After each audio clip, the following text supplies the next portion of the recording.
I'm Dave Ciderbaby for Rock Radio UK, and today I'm speaking to Martin Erikson, or aka A-Tron, from the band Dampf. Hello, sir. Hello, hello. Very nice to be here. Thank you for Uh, having me on. you are looking in. You are sitting in probably one of the most beautiful places I've seen, or definitely had an interview in recent days and All weeks. right. So, whereabouts are you, Yeah, sir? I'm in the middle of Stockholm, Stockholm, Sweden, and it's the capital of Sweden, and we are in the middle. I think it's actually exactly in the middle, somewhere in a park, very nice park. And I haven't been here for a long while. It's certainly a different image to what we normally think of Sweden when we think about 6 foot of snow and Yeah, howling yeah, winds. and exactly, and the So, polar bears and the wandering polar around. bears. Yeah, Now we have absolutely. a now we actually have a polar bear here. Do you? Yeah, a very small Okay. one. Yeah. Förlåt? Spelade på ditt bröllop i Vadstena. Ja, trevligt. Jag gör en intervju med England, så jag är lite... Men vad trevligt. Är ni kvar? Är ni kvar ett tag så kan vi prata sen? Okej, topp. Ja, perfect. Bye. Okay. All right. Well, we're here to speak about Dampf, your band. Yes, yes, and I'm honored and I'm very happy to speak about Dampf because we're about to release the full-length album in 23rd, I think, so August. Yeah. We released 2 singles, Masquerade and No Angels Alive, and they recorded videos for... We're going to release another quite weird single in just a few weeks now. Okay. Okay. Yeah, it's really weird because it's not one song, it's two in one. Okay. We're a very democratic band, and we couldn't decide. 4 people said that song, 4 people said that song, and then we decided let's go with both. You need another band member to break the tie break. Exactly, or fire one. That was my suggestion. I couldn't. It wasn't possibly... popular. No, I can imagine. So number 9 is better. Yeah. Okay. Well, tell me about the band first. I mean, I first heard of you guys a couple of years ago with The Arrival, and Yeah.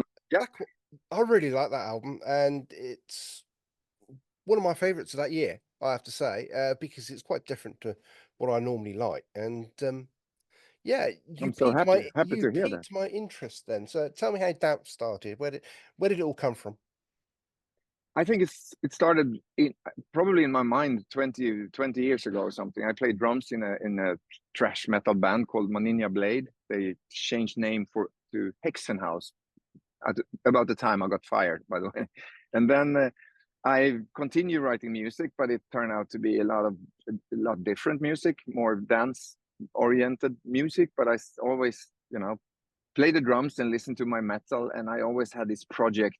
It changed name like 2,000 times, and I started to record, and it stopped, and I started, and then a couple of years, 3 years ago, I just decided that it's really time. Life is just flying by.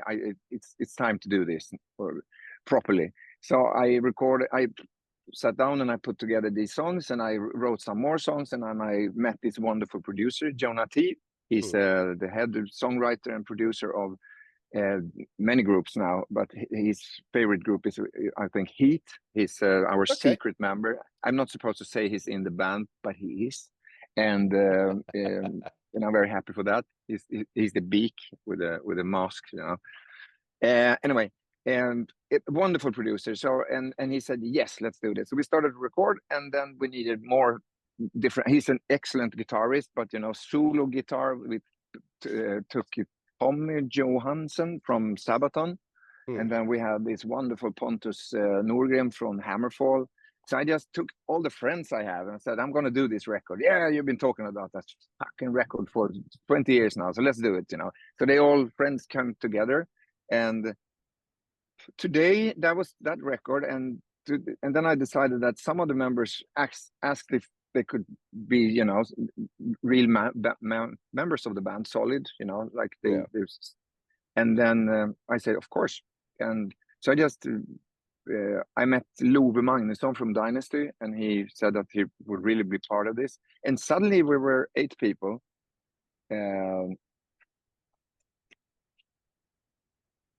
8 people in the band, solid, and which is wonderful. This is a polar bear, by the way. This is Okay. no joke. My word. Yeah, that's a big dog. Sorry, that's a big bear. Yeah, sorry, big bear. Hey. Anyway, so I'm really happy now that we are actually eight members, and Olivia, I've been working with for many years. Behara, her name is in the group, and Yeah. we recorded 2 videos now. So I've been hanging with all these guys for almost 48 hours until yesterday evening. So I'm very happy because, as you know, we don't have so many concerts in the not as we speak. So it's very nice to meet all these guys, and it's also nice, I think, with a new album that it's a bit different sound from the first album, since now we are a band. Now we are, we have Pontus Egberg from King Diamond on bass, and he's playing on every song, not just two songs on it. So it's really nice. I think we are developing. It takes some time, but we're going somewhere, hopefully. Yeah, I mean, the second album's come along quite quickly after the first. I mean, No Angels Alive is, what, 2 years since The Arrival came out? Must be something like that. I had I'm talking to all these guys. Hammerfall's been around for 20, 25 years. Tobias in Ghost, a good friend, and he's been doing that for 20 years. And I'm like, whoa, I'm in a bit of a hurry here, because if I take 20 years, well, I'm quite old then. So I need to hurry this project a bit. So then I suggested that we should release one record a year. So actually, this record was almost done last year, but we had to change record company, since they actually told us that we won't be able to help you. You want to see the world. We can help you in Finland and Sweden, but we can't help you in the rest of Europe and America. So then we decided that we should try to find another record company, which we did with Silver Lining. We are really, really nice guys. And then we just stopped the project, and then we said, that we will release it. We will delay it and release it this year instead of hurry something. And I think it was for the good, because the new A&R at the new record company, he took 5 songs. I asked him to be very, frank, say what you think, and he said, okay, 7 songs, good, 5 away, write 3 more. And I was like, okay. So I sat down and I did that. So I think it became a better album. Okay. No Angels Alive is the title track as well, which is the more recent single. But tell me about Masquerade. Masquerade was one of the first. That was the first song I wrote when he told me to stick to the album, because he thought it was too going everywhere, this album. And he said, I take this, it's like a star, and you take the points off and you get a more solid product. And then he said, so I'm going to take these 5 songs off and listen to the 7 other songs and make a new one. And then just the same evening, I wrote Masquerade. And I was actually, at the time, it's not so long ago, and at the time I was reading a book about this. Ankarström is a killer of the Swedish king, Gustav III, and very exciting. It's a book. It's a historical event, and I don't know, I just started to put words from this event, a young dude that all these people said that we need someone to kill the king, and he said, yeah, I can do this. Yeah, we're going to support you.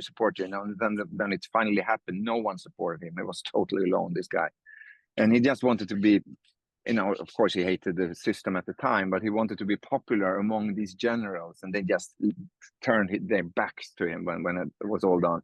Really, everything was sad about that story. And I started to put it into so that's what Masquerade is actually about, but you try to be cool or be friendly by doing stupid things for your friends, and they just leave you. You're always on your own. That's the thing. You're Don't leave your moral compass. Don't leave it, even though whatever people say, because they're just going to turn their back on you anyway. Yeah. Okay. Tell me about Might As Well Have Died, because that's one of my favorite tracks on the album. I'm glad to hear it. I'm not sure. It will be a song that we will, from us, you will hear more of that song. If I don't know. Am I supposed to tell you the new singles? I don't know. I mean, this will be going out in a few weeks' time, so yeah. All right. You can tell me. it's probably a secret, but that's one of the 2 singles that we're releasing now. So we Okay. recorded the video yesterday for that song. I'm a bit scared for that song, actually. I think it's a ghost among in the album, because it's so dark, you know. The lyrics Yeah. are really, it's the darkest song I have ever written. Not maybe melody wise, but the lyrics, when you just have the feeling that whatever you do, stop doing it, just stop putting energy into it, because everything's going to hell anyway, you know. It's, you try to save a relationship, you do everything you possibly can, and it just end up in smoke anyways, you know. Or the feeling I had, I just recently wonderfully had a little daughter, and the same morning after she had her born, it was a huge headline, black headlines, that Putin's gonna, you know, turn everything to ashes with his nuclear weapon the day after. So start, you know, buying jod or whatever you're supposed to eat when it's too much, you know, downfall from these bombs and everything. And it was really on the news. Everyone was like, and I was sitting with my new baby, and I was like, what the fuck is going on here? You know, we're talking about the future here, and they're talking about the end of the world, you know, and it, you know, it made me really sad, and that's might as well have died. That's what it's all about. Okay. But you can put it into whatever misery you're in. Okay. On the flip side of that, I was looking at the title "War of the World," but it's quite a jolly sounding song as well. You put it on, it's quite an upbeat tempo to it. And I really like that as well. So tell me a little bit about that one, if you like. It's like the I don't know. My parents were drinking a whiskey with a white dog and a black dog, and I'm not sure what the name of it. Black and white. Maybe it was black and white. Know. I don't know. Yeah, it could have been. Jing and Jang, but that's the whitest song on the album. If the Might As Well Have Died is the darkest song. So, and it's actually going to be released as a single as well. Okay. Just I think to weigh it up. It's really fun. I came up with a melody on a flute, and I started to make a song, and I put it to Jonah and said, I would like to do this, but I don't think it's Dampf. We should produce this and give it to Ailstorm or some other band, you know, because this is not Dampf. And he said, yeah, no, it's not Dampf. And then we started to record it and I made the lyrics, you know, and it's a bit the same, that you actually can bring all of these people into you have an idea, and it's a really bad idea, and you get 200 people into this ship to sail away with a promise to get rich, or, you know, for a bottle of rum, and it's a weird thing that you follow some weird leader into hell for almost nothing, you know. How could all the pirate wave, how could it even be? I mean, you're doing bad stuff, killing people, and still you're able to gather people for this. It's a weird, I don't know. And then we discovered that, okay, this is really not a Dampf song, so we shouldn't release it. And then we just started to love the song so much, and we asked our beloved godfather in the band. He's from Australia. He's called Darren Edwards, and we just said that you are the godfather of this band. Should we do this song or not? And he said, I love the song. I don't give a fuck about the rest. Sorry about the French. Pardon my French. You should put it on. Put it on. I love the song. And I said, all right. It's not a Dampf song. We put it on. So we did. End of story.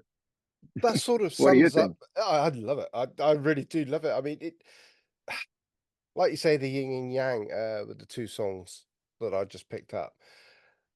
Yeah, you really picked those 2. Yeah, but it's like the whole album itself is very much an exploratory into a musical kind of area, which the songs just take you in some directions that you just don't realize, and I really like that. There's no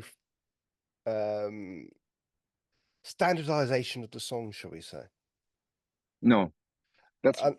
I was when Rod, our A&R at Silver Lining, he said that I'm going to take a few songs off, and you have to write some more songs to make it more complete, you know, complete album. And then when I listened to it, I was like, yeah, good thinking, but I don't think we came any closer to a core. I think it just went even more weird, the album, you know. But But I used to say that it's what's this, if I mean someone is like, okay, Dampf, what's the sound like? What do you sound like? And I was like, ask me in 10 albums, because I don't know. This band is going like, I'm not sure, you know. It would take 5 or 10 albums before you can put a finger on this is a Dampf sound, because it's we're just exploring everything ourselves, the music, the combination of these 8 people, who's going to sing what, you know. We try to for Olivia to sing some verses, and yeah, it sounds good, and then we tried out. I think we go with the first one, you know. So it's very democratic, you know. I just try to put the seeds in the ground and see what turns up, you know. Yeah. Do you? I'm assuming you're pulling from everybody in the band as for ideas and stuff like that. Was that a conscious thing to just be more diverse in your sound? Was it just say? It'd be very easy to put you in the symphonic metal bracket, but you're not that. You're not long and sprawling songs. You're quite short, hard-hitting tracks, and with lots of symphonic metal, lots of thrash, lots of rock. So, you know, were there any disagreements about the directions you were taking? No, I think I try to sound like we are that everyone, you know. We try to take a vote on, you know, all the decisions that we made, but musically I write 90% of the songs. Jonah takes the songs that I haven't finished and finish them, you know. Yeah. Or sometimes change something if, you know, if it doesn't work. But and I haven't heard anyone complain or say that, oh, this is a weird song, I don't want to sing this or do this or play this, you know. I never heard that. So I think they are fine that this is the way we do it. But I always said that if anyone comes up with a song, I would love to listen to it, you know, if I can do my part. But I haven't heard anything yet. We're just doing this project, and I have a dream about Dampf. I have this dream that, you know, that we keep doing what we're doing, because when I heard Might As Well Have Died, when it was done and we mixed it and everything, and I felt like this is really a Dampf sound that I've been looking for. I'm not sure this is it, but this is very, very close to what I will try to do. Yeah. Because sometimes when you're making so much melodies, it can turn from metal, from rock into pop music very easily. And it's really hard to make rock choruses, refrains, you know, that will stay in the rock. They lead the song for a pop, and then they come back and be rock. So, and that's, I think, the big challenge in writing this kind of music, to not go away. That's why I'm so happy that I have Jonah T as a producer, because he takes some of this stuff off. He said, Martin, come on, this is too much. This is normal. This is dance music. Stop this. You know, the melody is fine, but we have to go that way. And I was like, all right, you're right. But then I give up, you know. But it's fun. It's a fun talk. Yeah. Was it when you envisaged Dampf from the start, was it essential to have like 3 styles of singing, 3 styles of vocalists? Or was that just something that happened by accident? It's actually because, as you can hear, I'm not much of a singer, you know. I just want to be there, but I wish I had more of a singing voice. But when I do my stuff, Olivia, with her beautiful voice, and she can do the higher things, which normal hard rock singer do themselves. Not me yet. And then I love this growl thing, because it gives I don't know, it's just dark support of it's like a thunder in the horizon, you know. It's like making the whole day more mystery and interesting, because you hear this, and it's not war, it's more thunder, and that's him. And so I think it just turned out that way. And the project started in the end of the pandemic, this Corona pandemic. So I think there was a sanctuary in my house, because at the time I didn't have a girlfriend or anything. We're just a bunch of people in this house drinking beer, making music. And the guys that was in that party at the time are we still working with. And both Olivia and Björn, they came along and I said, can you try this? And can you try? All right, we try this. And suddenly we came out of the pandemic and we started to make the band. And it's like, keep these voices, you know. but our manager is not very happy because he had, he said he's thinking, go on a world tour for 1 year and you have to buy 8 people ticket, 8 hotel rooms, 8 people in a taxi. This is a nightmare, And I was like, yeah, and it's your nightmare, not mine, I used to say. So that leads me into my next question, actually. I mean, touring. I mean, I assume you have gigged as a band, as a complete band so far? Or? We've done approximately 12 shows. We had a small Finnish tour 2 years ago, and we opened up for Hammerfall last year at Circus in Stockholm, and we played at Sweden Rock this year, which was wonderful. It was really, really nice. I've been doing this music stuff on stage for many years, and that was the first time I've been nervous for real for 15 years, I think. Yeah. It was really, but it was extremely fun, and of course, we're really hoping to make more. Hopefully, go on tour with some bigger band to just like a warm up act for. I used to say actually every time I meet Tobias from Ghost, I used to remind him that we're there, when we have time. If you need a support act, we're there. And he's like, yeah, you said so. You said so last week. You said so the week before. And I was like, yeah, I'm going to say it. I'm going to continue saying it. So it's quite fun. Okay, I'm not going to hold you up too much longer, but just ask you, what are your future plans? I mean, you've mentioned 10 albums and you've mentioned touring. I mean, where do you see yourself in a few years' time? Oh, hopefully we're going somewhere, because it's so much fun in this. I have so much fun writing the music, and we have. I saw that now we've been, as I said, recording these videos for two full days in 2 different locations, just hanging out, and, having a beer, having lunch, talking about music with these guys between the shooting, and I just realized that if we had a future, we could go on a tour by ourselves or like a support act or something and release some more albums. We're going to have a lot of fun with these gang. I never met such a wonderful persons. Everyone is helping each other and no one is getting crazy or weird, and the egos, as the people can be quite. So the future is there. If there's ours, I'm not sure, but it's I hope so. We had really fun, and the nearest future is to release 2 more singles and the album, and we just hope that the songs come out there, because we would like to have some more streams on Spotify. That's for sure. We need that if we're gonna ever be supported any band. Okay, but it's really fun, so I would love to do this. No More Angels Alive, or No Angels Alive, sorry, is out on the 26th of August, did you say? I think it's 23rd. 23rd. I think we're having some kind of party, the 22nd, for the release party in Stockholm. Yeah, and it's available to pre-order now, I assume, from Silver Lining Records. And yourselves? Yep. Have you a website and socials that people could go and follow? Yes, we have the Dampf official at the Instagram and Facebook, and yeah, we're out there. And it's quite a weird name for a band. So I mean, if you look for Dampf, you probably see what we have. We haven't seen any other band with that name. So Dampf, which is a weird name, but it was actually I had a guy that was working on. I had a small farm for weird animals, and he was from Germany. He was studying mathematics in Sweden, and he said, I said, I want the name to be Steam from the beginning, and he said Dampf in German. I was like, that sounds much harder. So it's actually a German person who named the band, and it stuck. Brilliant. Martin, it's been an absolute pleasure speaking to you. I do love the album. I think it is great. I like it more than the first album. And honestly, I wish you all the very best. And I shall spread the word as far and wide as possible for you, sir.